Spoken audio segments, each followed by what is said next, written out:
Checking error codes before and after jumping thermostat terminals quickly shows whether a jumper changes the control board fault status.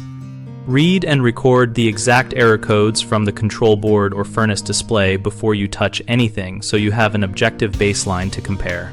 Next, safely power down the unit, confirm you have the correct terminals labeled on the thermostat connector, and apply a jumper using insulated leads while the system is powered back on so you can observe immediate effects.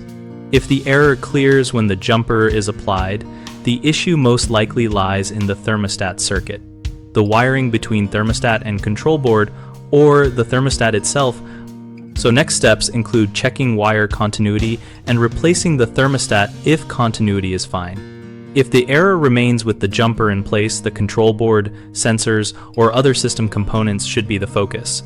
So document which codes persist and consult the board schematic to map code to subsystem. Always note whether multiple codes change together because cascading faults can mask the primary failure, and that pattern guides whether to test related sensors or safety interlocks. Throughout, wear proper personal protective equipment, avoid shorting unrelated terminals, and use a multimeter to confirm voltage and continuity before and after testing to keep diagnostics reliable.